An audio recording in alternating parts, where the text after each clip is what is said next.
हाँ जी, आज इस वीडियो में हम क्वेश्चन नंबर 3 को सॉल्व करेंगे। ये प्रश्नावली 4.2 का क्वेश्चन है, क्लास 10th का, एनसीईआरटी बुक है और चैप्टर का नाम है द्विघात समीकरण। ठीक है, तो देखिए क्वेश्चन दिया हुआ है, ऐसी दो संख्याएं ज्ञात कीजिए जिनका योग 27 हो। ठीक है, ऐसी दो संख्याएं हैं जिनका योग क्या है 27 हो और उनका गुणनफल क्या हो 182 182 हो। ठीक है, ये क्वेश्चन आपको दिया हुआ है। तो देखिए इस क्वेश्चन को कैसे हल करेंगे। देखिए ये द्विघात समीकरण वाला चैप्टर है, तो सॉरी, हाँ, द्विघात समीकरण वाला चैप्टर है ये। तो इसमें हम क्या करेंगे, पहले माना एक संख्या, ठीक है,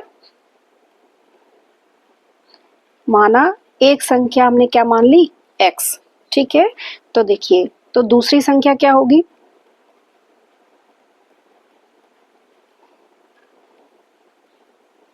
देखिए दूसरी संख्या क्या होगी। देखिए प्रश्न में दोबारा से पढ़िए, प्रश्न में दिया हुआ है कि ऐसी दो संख्याएं हैं जिनका योग 27 हो। ठीक है, अब उसमें से एक संख्या हमने x मान ली, तो दूसरी क्या होगी, दूसरी होगी 27 माइनस एक्स। जैसे कोई आपको संख्या दे रखी है तो 27 दे रखी है, आपको यदि जैसे 5 दे रखा है कि दो संख्याएं जिनका योग 5 है, तो ठीक है, जैसे मैं एक को यदि 2 मान लूं तो दूसरी क्या होगी 5 माइनस 2 3 होगी। इसी तरीके से क्या करेंगे हम, इसीलिए यहाँ पे एक तो हमने x मान ली, दूसरी हम करेंगे 27 माइनस एक्स। ठीक है, दूसरी क्या होगी 27 माइनस एक्स। ठीक है, आगे आपको समझ में। अब देखिए, अब आगे पढ़िए क्वेश्चन। क्वेश्चन दे रखा है और उनका गुणनफल, उनका जो गुणा है वो क्या होगा 182 होगा। ठीक है, तब अब हम लिखेंगे तब प्रश्नानुसार दोनों का गुणनफल, इसका गुणनफल, इसका और इसका गुणनफल, देखिए दोनों को गुणा लूंगी मैं, x, इसको ब्रैकेट में बंद करूंगी, 27 माइनस एक्स, दोनों का गुणा ले लिया है और वो किसके बराबर होगा, क्वेश्चन में दिया हुआ हमें 182 के। ठीक है, आया आपको समझ में। देखिए दो संख्याओं का योग आपको 27 दे रखा है, तो एक संख्या हमने x मान ली, दूसरी क्या होगी 27 माइनस एक्स। ठीक है, अब क्योंकि प्रश्न में दे रखा है कि उनका गुणनफल भी 182 होता है, तो क्या होगा 182, इन दोनों का गुणा हम क्या करेंगे 182 करेंगे। ठीक है, देखिए अब इसको हम सरल कर लेंगे और x का मान निकालेंगे। जब x का मान आ जाएगा तो हम दूसरी संख्या भी निकाल सकते हैं। x आपकी पहली संख्या होगी और दूसरी संख्या क्या होगी 27 माइनस एक्स। ठीक है, तो अब क्या करेंगे, अब इसको हम आगे गुणा करेंगे। तो देखिए x को 27 से गुणा करूंगी मैं, तो ये आएगा 27x, माइनस का माइनस आएगा, x को x से करेंगे तो x स्क्वायर आएगा और 182 आएगा। ठीक है, अब मैं ये पूरे पदों को क्या करूंगी, उधर ले जाऊंगी। ठीक है, तो देखिए माइनस का एक्स स्क्वायर है, ये इधर जा बराबर में, जब हम इसको इधर ले जाएंगे तो ये प्लस का हो जाएगा। ठीक है, देखिए मैं आपको पहले बता देती हूँ, यहाँ हम कुछ नहीं रखेंगे। ठीक है, तो क्या करेंगे, जैसे मैं आपको समझाने के लिए बता देती हूँ कि यहाँ हम 0 रखेंगे, इन सबको हम उधर ले जाएंगे। तो देखिए उधर ले जाएंगे हम, तो ये आएगा 182, ये माइनस का है तो ये प्लस का हो जाएगा, ये प्लस का है तो ये क्या हो जाएगा माइनस का हो जाएगा। ठीक है, ये मैंने आपको सिर्फ समझाने के लिए किया है कि इस तरीके से आप यहाँ पे कुछ नहीं रखना है, आपको 0 रखना है। अब मैं क्या करूंगी, इसको सही तरीके से लिख लेती हूँ। ठीक है, देखिए पहले एक्स स्क्वायर की टर्म लिखूंगी मैं, फिर एक्स की टर्म लिखूंगी, इसको हम स्टैंडर्ड फॉर्म बोलते हैं। ठीक है, और फिर 182 इजिकल टू 0। ठीक है, ओके, देखिए अब आपके पास क्या आ गई, एक ये द्विघात समीकरण आ गई। द्विघात समीकरण का मतलब है कि देखिए द्विघात समीकरण को मैं आपको फिर डिस्क्राइब कर देती हूँ कि जिसमें x की अधिकतम घात 2 हो और बराबर 0 हो। ठीक है, एक अचर पद भी होना चाहिए, अगर नहीं हो तो भी चल जाएगा। ठीक है, इसको मैक्सिमम घात कितनी है 2 और ये किसके बराबर है 0 के बराबर है। और यहाँ पे आपको ध्यान रखना स्टैंडर्ड फॉर्म भी आपके पास होनी चाहिए। स्टैंडर्ड फॉर्म का मतलब होता है x की घटती हुई घातों में आपको लिखना है। ठीक है, इस चीज का आपको बहुत ध्यान रखना है, तो ये आगे जाके आपको बहुत काम आने वाला है, वरना कंफ्यूजिंग करेगा। देखिए अब द्विघात समीकरण को हल करना हमने सीखा है, तो हम इसको क्या करेंगे, मध्य पद विभक्त विधि से, मध्य पद विभक्त विधि से गुणनखंड करने पर। ठीक है, अब देखिए मध्य पद आपका क्या है, 27 है। 27 को विभक्त करूंगी मैं, देख लीजिए, पहले मैं लिख देती हूँ फिर मैं आपको समझाती हूँ। मध्य पद विभक्त विधि से करेंगे तो मध्य पद को हम -27 है, -27 को हम लिखेंगे 14x, माइनस का 14x और माइनस का 13x। ठीक है, प्लस 182 इज इक्वल टू 0। ठीक है, ये देखिए 27 को मैंने ऐसे क्यों लिखा है, देखिए क्या होता है, मैं आपको रफ में बता देती हूँ इधर, वैसे तो मैं कई बार समझा चुकी हूँ।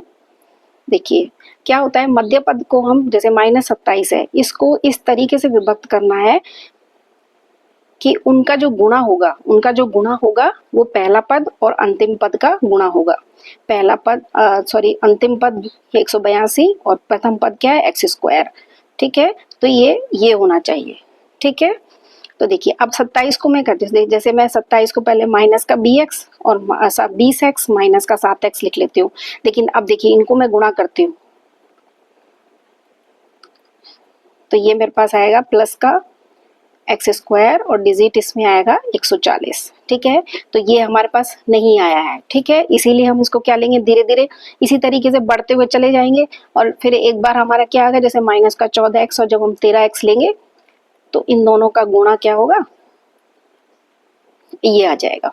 ठीक है, देखिए इसको मैं गुणा करती हूँ तो प्लस का 182 x² आएगा। ठीक है, ये आ गया, इसीलिए हमने इसका मध्य पद विभक्त विधि से क्या किया है, इसका गुणनखंड कर लिया और ये इसीलिए मैंने इसको क्या लिया है, माइनस का 14x और 13x। ये सिर्फ सरल करने का तरीका, ये सिर्फ देखने का तरीका है कि आपने जो विभक्त किया है वो सही है कि नहीं। ठीक है, सिंपल सा है। अब देखिए दो दो के जोड़े बना लीजिए, तो देखिए पहले जोड़े में से x कॉमन आएगा,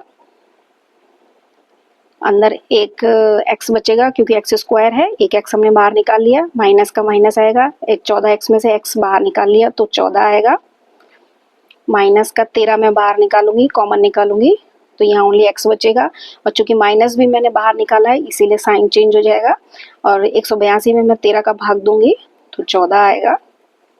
ठीक है, सिंपल सा क्वेश्चन है, कोई ज़्यादा टफ नहीं है। तो ये देखिए, सॉरी, ये इन दोनों को एक साथ लिख देती हूँ और ये बची हुई संख्या एक साथ लिख देती हूँ इज इक्वल टू 0। ठीक है, आगे आपको समझ में, ये देखिए अब ये क्या आ गया, आपका गुणनखंड आ गए। ठीक है, गुणनखंड आ गए।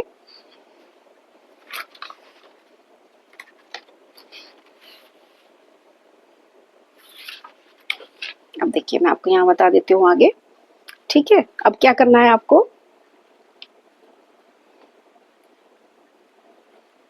अब देखिए एक बार इस ब्रैकेट को 0 लिख लीजिए या एक बार इसको 0 लिख लीजिए।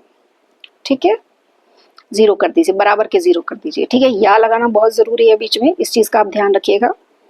तो 14 का मैं ट्रांसफ़र करूँगी उधर और यहाँ 13 का ट्रांसफ़र करूँगी उधर तो प्लस का हो जाएगा, ये माइनस का है तो प्लस का हो जाएगा, ये भी माइनस का है तो उधर जाके प्लस का हो जाएगा। ठीक है, तो देखिए अब x का मान या तो आप 14 ले लीजिए या आप 13 ले लीजिए। ठीक है, अतः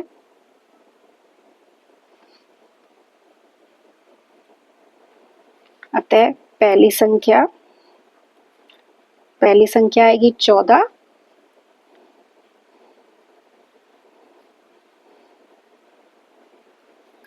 और दूसरी संख्या आएगी आपकी, क्या आएगी, उसी में माना था हमने 27 माइनस x की जगह हमने क्या लिखना है, 14, तो ये आ जाएगा आपका 13। देखिए आया आपको समझ में, या देखिए 14 ले लिया मैंने तो 13 आ रहा है। अब इसी तरीके से मैं दूसरे तरीके से भी आपको बता सकती हूँ कि इसको पहली संख्या को आप x की जगह 13 भी लिख सकते हैं तो दूसरी आपकी 14 आ जाएगी। तो या तो आप 14 लीजिए या 13 लीजिए, कोई उसमें फर्क नहीं पड़ रहा है, इसीलिए हमने इसमें क्या लगाया है, या लगाया है। ठीक है, आया आपको समझ में, हुआ क्लियर। ठीक है, देखिए सिंपल सा क्वेश्चन है, आपको शब्दों में कुछ प्रॉब्लम दे रखी है, उसको हमने क्या किया है, द्विघात समीकरण में चेंज कर लिया है। द्विघात समीकरण में चेंज कर लिया।